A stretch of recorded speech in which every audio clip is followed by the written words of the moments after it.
Good Saturday morning. You are listening to the first edition of the Brian Beatty Real Estate Show on the Big Talker 1250 WTMA. I'm your host, Brian Beatty, and for those of you that have tuned into the station around this time, Saturday, 8 to 9, hopefully I'm a familiar voice for you. I've been on the radio talking about all things real estate since spring of this year, 2013, and am honored to be with all of you this morning, again, for the first edition of my own show. And I want to take this show in a bit of a different direction. I love the interaction we've had with our listeners and with experts in our industry to give an all-encompassing view of what's going on in the world of real estate.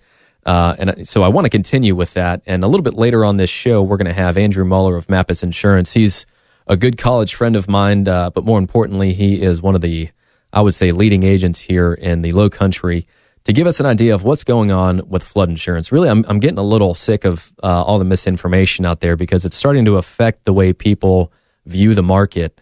And I think people are not necessarily overreacting to it. They don't know how to react because they don't know how to separate truth from hype and media and so on and so forth. So I want to get to that, and we'll do that in the next segment. But I thought it would be prudent for me to kind of tell you what my goal is for this show moving forward. Really what I want to try and help y'all do is separate the facts from the buzz and the hype of the media and from the plethora of misinformation out there, which, by the way, mostly comes for real estate agents. And secondary to that goal, it's my desire to make sure that when you think about buying or selling a home, that I'm someone you think about. I want to make sure that as the weeks and months and years roll on, that you know that I have the competence and the tools and the relationships necessary to make sure that if you're thinking of buying or selling, that it is a smooth transaction for you, and that you know that I'm here to accomplish your goal. My only agenda is to accomplish your goal. So if that means selling quickly, if it means selling for the most money, if it means patiently waiting for the right investment property to come about, I'm your guy. So the best way to contact me is through my website. My website is listingsincharleston.com. My cell phone number, which you are more than welcome to call 7 days a week. My wife might not be too happy about that, but hey, it's real estate and I make myself available. And in fact, I employ a team of agents over at Keller Williams Realty, few buyers agents, myself, an assistant, a closing coordinator. And the reason we do that is so that we can fully service our clients and make sure that if they have a need, that we respond to it quickly and that we provide 7-day access to real estate here in the Low Country. So my cell is 843-345-1273. Again, my website, listingsincharleston.com. So let me give you a little bit of background on me and I suppose why I'm qualified to be on the air with you this morning. Younger guy, I'm 29 years old. Been in the real estate industry for 7 years now. Got my license in September of 2006. Really didn't start selling till 2007. I was out of college at the time, trying to figure out how to make a good income. And of course, right when I got my real estate license, the real estate market decided to crash. So I had to figure out very quickly, as a young 20s guy, fresh out of college, what my value proposition was to my potential clientele. And the way that I did that and the way that I've been able to practically double my business over the past 5 years to the point where I'm now selling $20 million a year in real estate is that initially I focused on short sales and foreclosures. And I made it a point to make sure that I knew what I was talking about so that when a buyer or a seller wanted to invest in property or sell a property, they knew that I had the experience to get them through that opportunity or that hardship.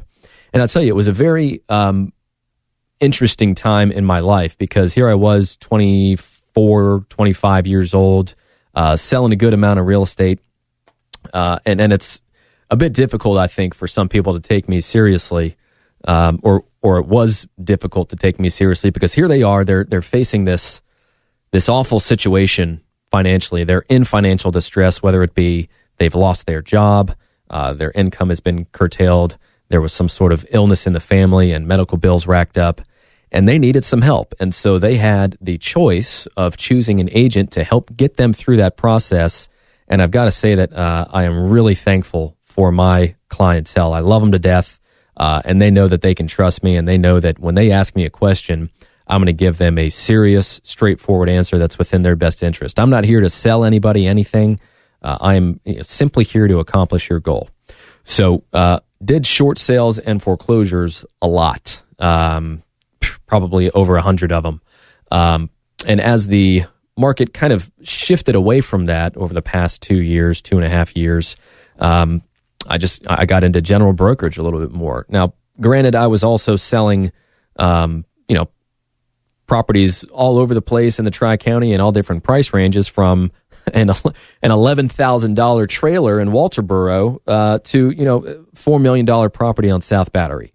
So I've seen a lot. I see about 1,000 houses a year, sell between 50 and 75 a year. And I guess the point in saying all that is just to let you know that, yes, I am experienced. Real estate is my day job, and I'm thrilled to be on the radio with you for this hour, Saturdays 8 to 9, to just share with you my experiences. So that's a little bit about me. And again, where I want to take this show is I want to continue the interaction with the public. I want to get people on this show to talk about their different industries and how they interconnect with real estate, so that you can make informed decisions. I just want this program to be an opportunity for you to learn, for you to at least take away one thing and implement in your strategy when it comes time to buy or sell a home. So, like I mentioned, coming up, we're gonna speak with Andrew Muller about this whole insurance debacle. It's kind of driving me a little nuts, just because there's so much misinformation out there. I mean, there was an email that circulated about a month ago, and it seemed like it got sent to every real estate agent in our industry, saying that legislation had been passed or an agreement had been reached to delay the Biggert Waters Act of 2012, and that is not the case. So I'm going to have Andrew Muller on the line. He's been on our show before, and he is going to give us the straightforward nuts and bolts of how we got in this mess, what you need to do to protect yourself and get the right information so you can make an informed decision, and then how we can look at the trend in real estate and plan for a purchase or a sale. So I want to talk about that. I also want to talk about real estate investments. It is something that my family really built their wealth with. They started out just purchasing land, and then they bought properties, and then they bought multifamily properties, and then they decided to build shopping centers. And here they are, and they own several shopping centers up and down the East Coast. So I grew up in real estate. My family's done real estate for 50 years. So I understand it. I get it. It's what I've always wanted to do. And when I was a senior in college, I created a real estate-based online marketing company that won me Entrepreneur of the Year. So real estate has always been on my mind. It's something that I invest in. It's something that I fully subscribe to. And I want to take you through an example of a property that I closed on this week, and I want to show you how the buyer and I approached this property, the mentality we used, and how it turned out to be a very a win for that buyer, really, and for the seller too, because I'll share with you how that seller benefited from that transaction. And then lastly, I want to talk to you about how to save money by choosing the right real estate agent. Obviously, one of the ways to do that is just ask the agent to cut their commission. But I want to give you some kind of outside the box ideas for saving money in real estate, some of which are very straightforward, some of which involve you, the seller, asking your agent to cut their commission. And I'd like to add that it would be a performance-based reduction. So something to consider there. So again, this is the Brian Beatty Real Estate Show. I'm really excited about the direction that this show is going to take. And I can't wait to have some more people on the show and to get us through December. Looking forward to the first quarter of 2014 so that y'all are prepared to make some good real estate decisions. So again, best way to contact me, listingsincharleston.com, or call me on my cell phone, 843-345-1273. This is the Brian Beatty Real Estate Show on the Big Talker 1250 WTMA. Stick around. We'll be right back.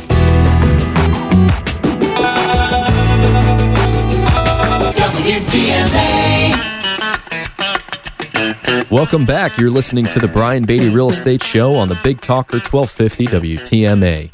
So last segment, I just introduced myself. This is the first edition of the Brian Beatty Real Estate Show. If you're just joining us, hopefully I'm a familiar voice. I've been doing this since early spring here on the Big Talker, and am excited about taking the show in a new direction.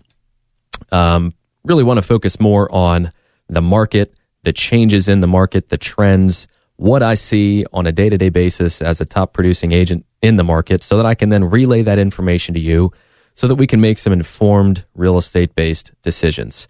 And I said last segment that this whole flood insurance debacle really is, in my opinion, kind of gotten out of hand with the amount of misinformation out there and how it is now affecting the market. So I want to bring an expert on the program, and on the line I have Andrew Muller of Mappus Insurance. Andrew, you on the line?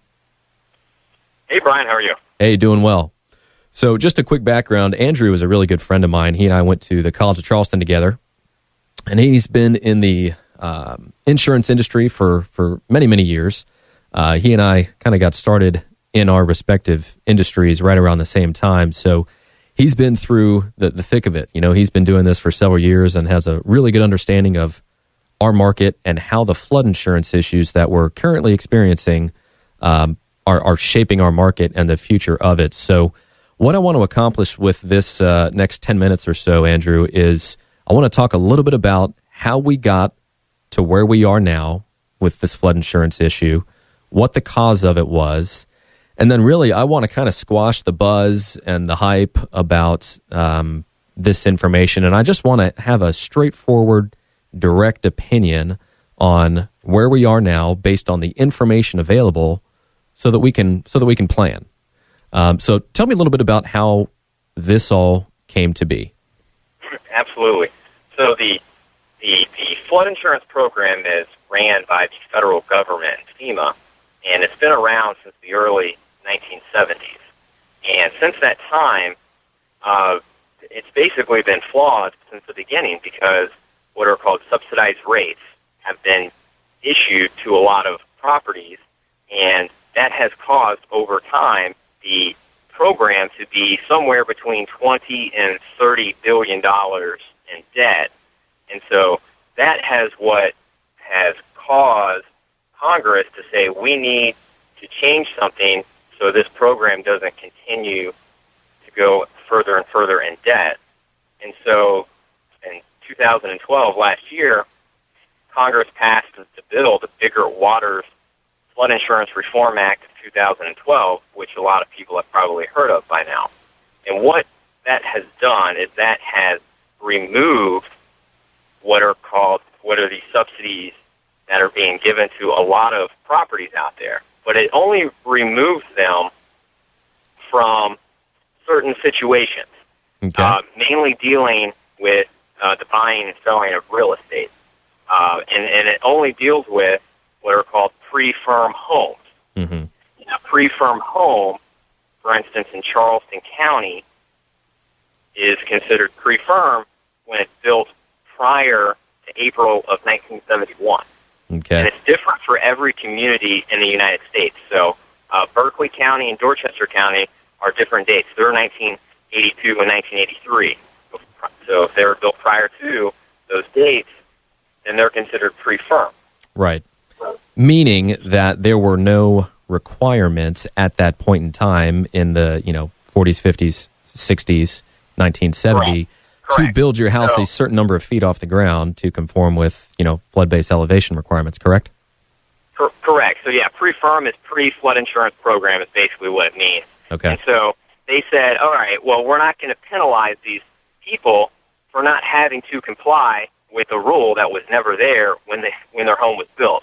So we're going to give them these set rates, but the set rates were so low that they're not getting enough premium to offset the claims that are being paid out. And so that's why the program's so much in debt, is because a lot of the claims, and most of the claims, are coming from these pre-firm homes. Right. And would you say that the majority of the reason why this issue is kind of taken place is you look at Hurricane Katrina and then you look at Superstorm Sandy, the two most expensive storms in U.S. history. And they're realizing that as people are making flood insurance claims, that the premium associated with the level of risk, the actual level of risk of being flooded, is inconsistent. Is that right? Absolutely. Yeah, those two specific storms caused so much of the debt, and so that's what's opened the eyes of the government and Congress and saying, wow, we need to do something about this because we cannot sustain paying out billions of dollars in claims every year and not taking in the same or more in premium. Right. So basically, the whole, and if you really think about it in simple terms, they're going to a risk-based system. Right. So they're going to look at a home and say, this is what your risk is, and then they're going to charge the rate based on that risk. Mm-hmm. Versus before, you could have that same home, and they just say, well, this is the premium you're going to pay, and it's not that much. Right, right. So what happened was, Hurricane Katrina, Superstorm Sandy rolls through. The National Flood Insurance Program doesn't have enough money to pay on all the claims. They have to borrow money from the Treasury, and now they're $24 billion in debt. Correct. So they proposed this bill, which, ideologically, I support the fact that we need to change the premium amounts for properties that do not conform with today's flood insurance requirements. It's just common sense that they are at more risk of being flooded because of the way they were built. And the National Association of Realtors approved, or didn't approve, but supported the Biggert-Waters Reform Act of 2012 initially. But, where we are now is that, and this is really what I want you to speak on, because we've got about 3 minutes left, is I think that FEMA initially thought that this was going to be a change of maybe a few $100s per policy, or in some cases a few $1,000s per policy. But we have a laundry list of examples here in the Lowcountry of people's flood insurance bills going from $1,000, $1,200, $1,500 to $15,000, or $5,000 to $50,000. Yeah. So it is a big issue, and it has not been implemented, I think, the way that it initially thought it was going to be implemented. Keyword being, affordability study, which hasn't been done or implemented. So if someone is considering buying or selling a house right now, what do they need to know right now with today's information to make an informed decision?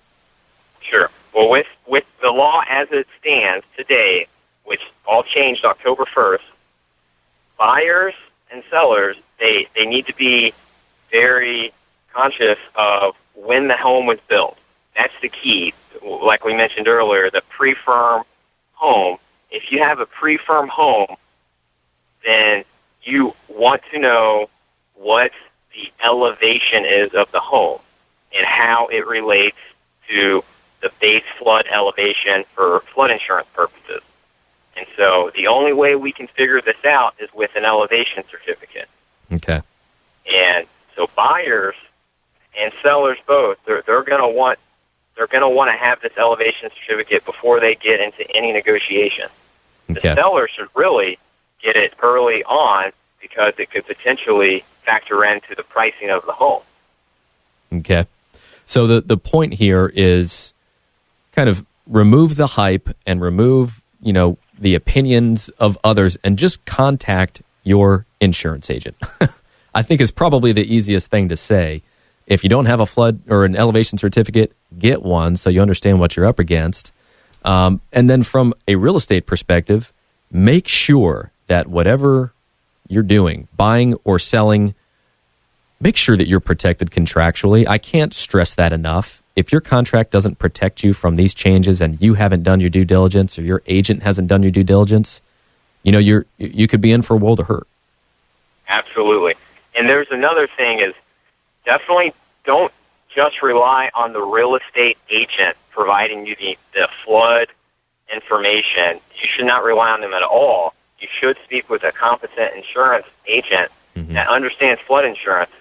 I have gotten a lot of phone calls from people saying, my agent said that I'm in an X zone and don't need flood insurance. And I'll look the property up, and they're in an AE zone, and if they were to purchase this house, then they would be required to purchase flood insurance. So right. there are a lot of realtors out there trying to play insurance agent, and it can get them into trouble and certainly get the buyer into a lot of trouble if they end up purchasing a house and find out something after the fact. That's good advice. All right, Andrew, thank you very much for being on the program. If you want to reach Andrew, go to mappisinsurance.com. Andrew, what's your phone number over there? Sure, 843-763-4200. All right, thanks again, Andrew. Okay, coming up next, I want to talk about real estate investment property. It's something that I invest in. It's something I've helped a lot of people do. So stick around. You're listening to the Brian Beatty Real Estate Show on 1250 WTMA.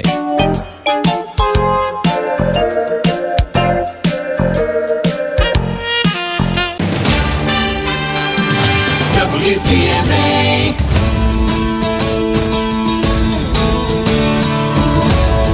Welcome back. You're listening to the Brian Beatty Real Estate Show on the Big Talker 1250 WTMA. We just had Andrew Muller on the line. We took a break, and you know what? I want to get him right back on the line because there's one thing that we didn't touch on that's very important, and it's where we are right now. There's been a lot of misinformation spread across our community and really across the nation about delays to this bill, the Bigger Waters Act. And I'm going to get Andrew back on the line because I want him to tell us where we are with this. Andrew, you still there? Hey, Brian, I'm still here. Okay, cool. All right, so what we didn't get to, obviously, was where we are now. There was a lot of circulation in our community, at least, the realtor community, about some sort of agreement being reached, some sort of legislation that was passed that would delay the Bigger Waters Act of 2012. And that is not true.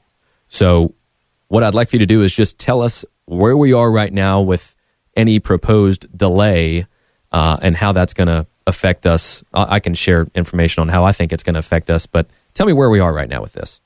Sure.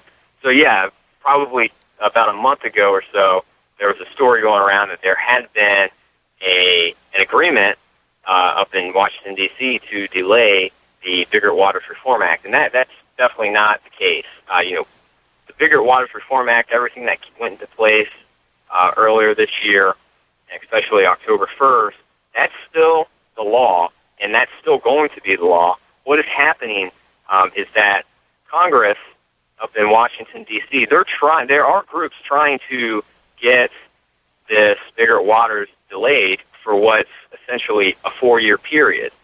And it needs to go through the Financial Services Committee in the House, and that's where it's being held up currently.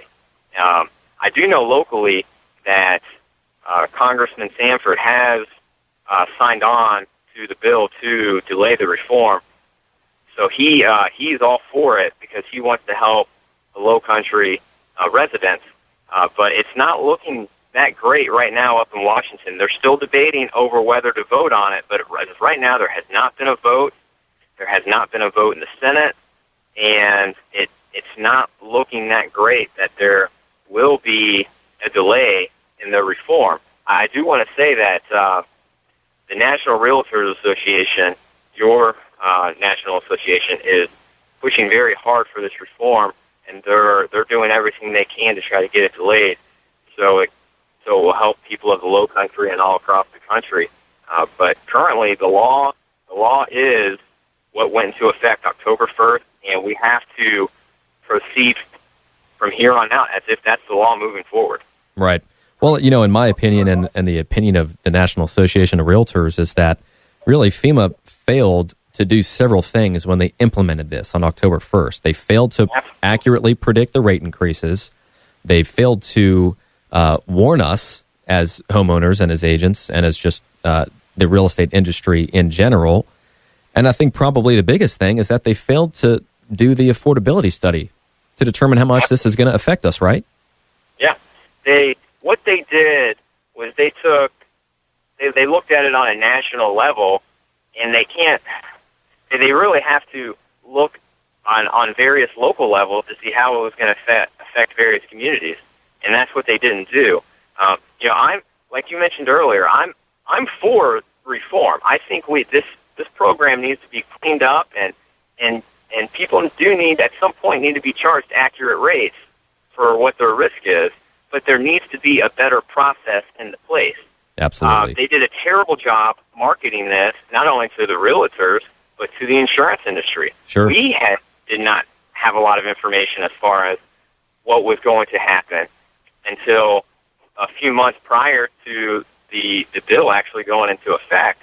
And so they just did a very poor job at educating both us as professionals and the consumer as how everyone was going to be affected. Because I have heard from so many people here in the Low Country that they would not have bought a particular house had they have known that this was going to come into effect so quickly. Right. And that's kind of what we're facing right now is people have jumped onto the fence rather than off the fence after this, great 18-month period of recovery in our housing market. It's almost like we're in a sailboat and we just sailed through a hurricane, and for the past 24 to 18 months prior it was some choppy water, and we're finally in some clear, smooth water, and we're looking onto the horizon, and it's a red sky and there's no wind. So we're trying to figure out how to navigate things, but with a lack of definitive information on which direction this bill is going to go, delay or no delay, people are kind of frozen with fear, and that's a difficult thing, in my opinion, to overcome, because I as an agent, nor you as an agent, can tell them what's going to happen. Correct. The only I guess good thing we could that could come out of this is that if you do the right homework on a property that you love and you want to buy it, get an elevation certificate. Sometimes there are situations that you can help reduce that premium down by adding ventilation or doing things to the home that can help drop that cost. And so I just don't want people to think that there's absolutely no solution. There are some solutions out there, and some situations are not going to be as drastic as some that we have heard about. Sure. Yes, we've heard about some where people are going and spending or having to pay $15,000, $25,000, $40,000, $70,000 on flood insurance, but that's not always the case. I've had to where a client has ended up getting an elevation certificate on a pre-firm home, and they actually are going to pay less than what the current seller was paying, because they're being rated with an elevation certificate now. Right. And so there are some positives that can come out of it. So I just don't want people to think that this is all a negative thing and that they're not going to be able to buy the house they want. If you do the right homework and work with the right people and you get the right and the correct answers, then you might be sitting in a better position than what you think. Right.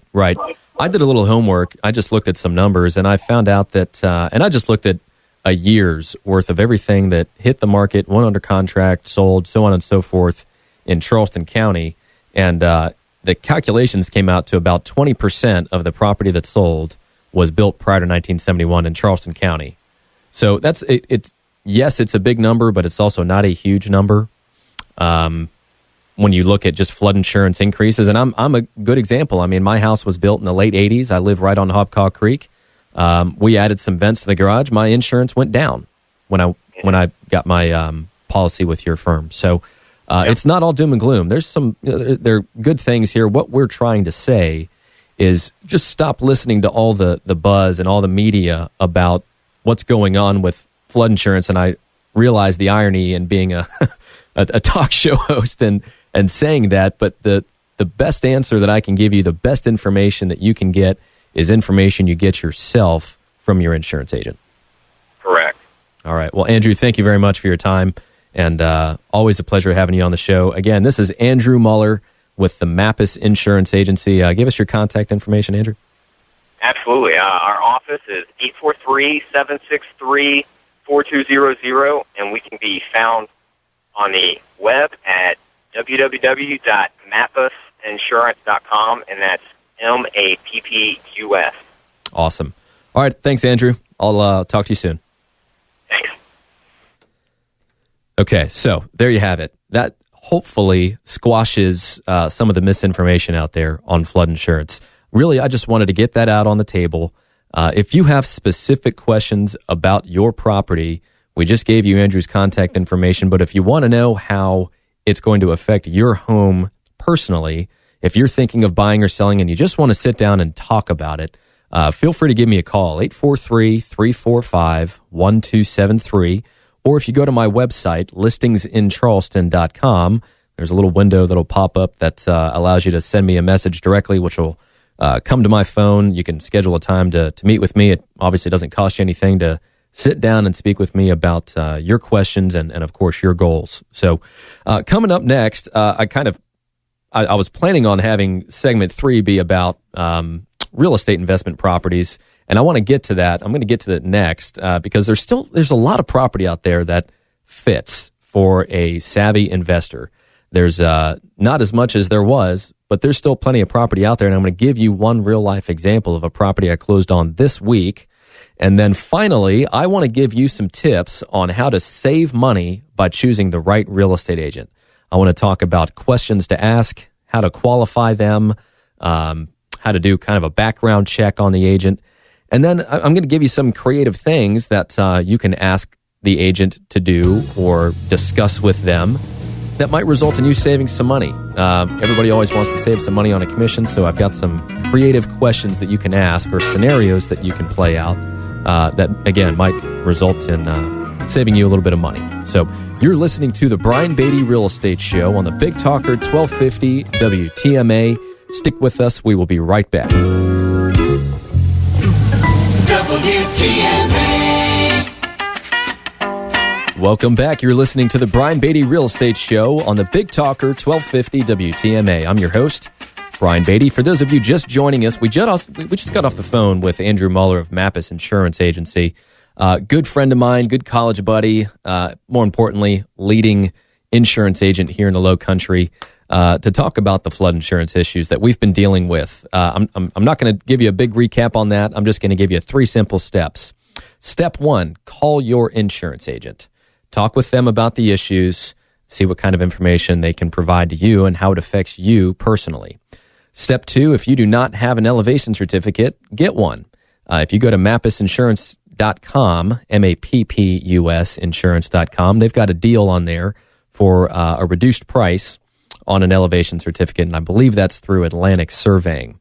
And then step 3, of course, tune into this program. We're going to continue to shed light on this issue. I was saying before that there's been a lot of misinformation out there, and really the only people that should be giving you advice on this are insurance agents. So I realize the irony in that coming from me, a radio talk show host that sells real estate during the week. But really what you need to do is you just need to call your insurance agent. All right, so I wanted to talk about real estate investments. I own real estate investment property. My family owns a multitude of them. They are mostly commercial, but they started out residential. And so it's something that is part of my wealth building plan and, of course, my retirement plan, my supplemental income plan. And I just closed on a property this week on Cumming Street in downtown Charleston. And this is a repeat client for me. I helped him purchase a property early 2012 in downtown Charleston as well. And I want to take you through his mentality of investing in real estate, why it's working for him, and how we approached some of the opportunities out there. So I'll just start off by saying that this is a higher price point. It doesn't have to be in order for you to find a great deal. The return on the investment, or in this case, the cash on cash return calculations that I'm going to give you, can be accomplished in all price ranges. It just gets a little trickier in certain areas. So here's what we did. We took a look at 6 or 7 different investment properties. We first calculated the rental income that they generate, and then from there we deducted the taxes and the insurance so that we came up with our net income. And then we took a look at the asking price and what we estimated the eventual sales price would be. And what he wanted to do is he wanted to put down 25%. And the way he was looking at it was this. Okay, Brian, if I give you $250,000, which represents my 25% down payment on $1 million purchase, I want that $250,000 to have a return. I want it to be at least 10%. Because if I take that $250,000 and I inject it into a different market, whether it be stocks, bonds, what have you, that was his minimum requirement for placing that money somewhere. So he said, okay, let's take a look at some of the properties. Let's just run the numbers. So we ended up settling on this property on Cumming Street, listed for $1 million, got it for $910,000. Rental income on it was $90,000 a year. Okay. Taxes and insurance were $15,000, and his estimated mortgage payment was $3,500 a month. That's $40,000 a year.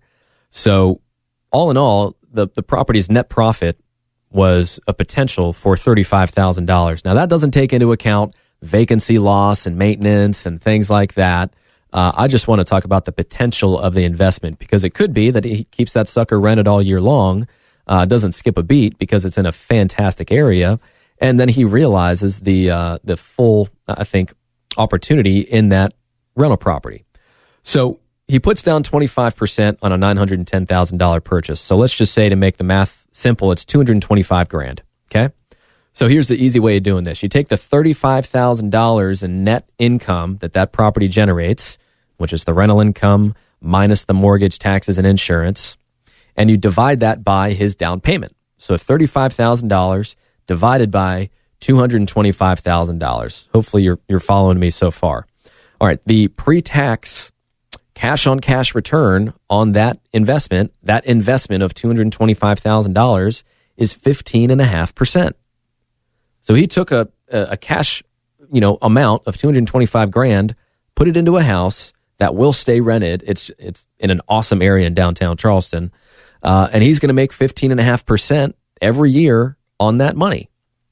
What it does not take into account, however, like I mentioned, is the vacancy loss potential and the maintenance that inevitably will occur. But on the other side of the coin, we did not take into account in our estimation appreciation.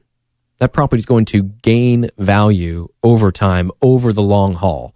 And, obviously, if you look at investors that were in our market in 04, 05, even some parts of 06, there were plenty of properties that were doubling in value. And so you also look at the fact that you could get a stated income, a stated asset loan, put very little down, get an investment property, and bank on the appreciation to be the return on your investment.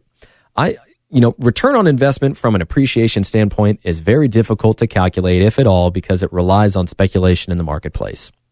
So what we did is we decided to create an opportunity for him through a rental income property, and we did it. He's making 15.5% on his money.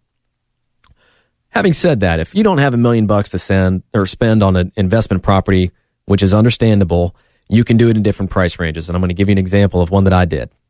I purchased this kind of a POS foreclosure in West Ashley. It was a triplex. It needed a lot of work. I bought it for $60,000.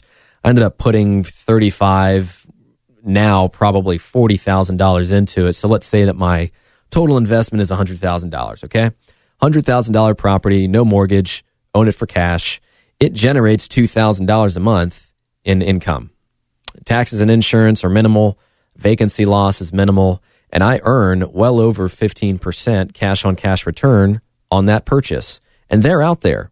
Our market overall has changed. The environment has changed. There aren't as many foreclosures and short sales out there. Now, if this flood insurance thing gets blown way out of proportion and some resolution isn't made or come up with that prevents people from potentially getting foreclosed on, then hey, there might be more foreclosures and short sales that start to circle the drain. As of right now, we don't have a huge plethora of inventory to choose from, but they're out there. People will always be in distress. I'm working with a real estate investor out of Las Vegas that has done hundreds of flips in Las Vegas. He came into Charleston 2 months ago. He's bought 12 properties. we're ready to put his first one on the market here in the next few weeks. And that, I think, is what has changed the face of our market individually outside of just the nation, is that we now have institutional investors from all over the nation investing in Charleston because the numbers work. The numbers work. And that's what I like to focus on. And if you've heard me on this show before, you know that I'm a numbers guy. So if you have questions about that, give me a buzz. Let's just talk about what your goals are, what you're looking to accomplish, and let's see if there's some property out there that lines up with that. My number is 843-345-1273, or the best way to contact me really would be through my website so that you can submit a question and I have time to research it before giving you a buzz. That website is listingsincharleston.com. Now, I promised you that I was going to help you save some money by choosing a real estate agent, and I've got about 2 minutes left, so I'm going to rifle through this list really quickly.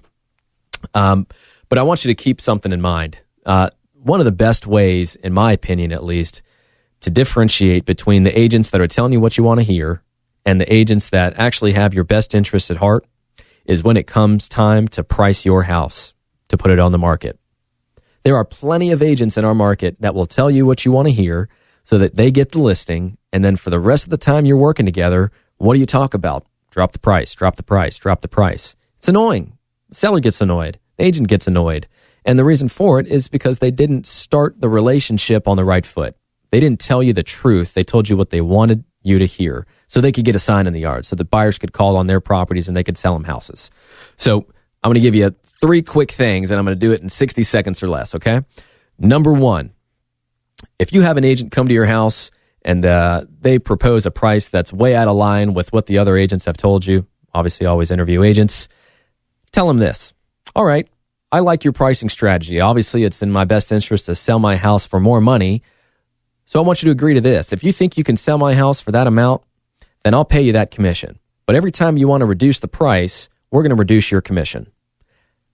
Then see what the agent says. Okay? Number 2, a variable commission is not unheard of. Let's say that I find the buyer for your house and I also have your house for sale. I would be willing to make a deal with you on the total commission since I represent both sides in order to effect the sale. And I think that most agents should honor that. Lastly, but not least, and this is a page right out of my own book. I offer this to my sellers, and some restrictions do apply, but I'll tell my sellers this. If I don't sell your house in 59 days or less, I'll sell it for half my commission. That puts my feet to the fire to make sure you know that I'm working for you to get the house sold and I'm being proactive about it rather than reactive about it. So chew on that. Call me if you have any real estate questions, 843-345-1273. You're listening to the Brian Beatty Real Estate Show on the Big Talker 1250 WTMA.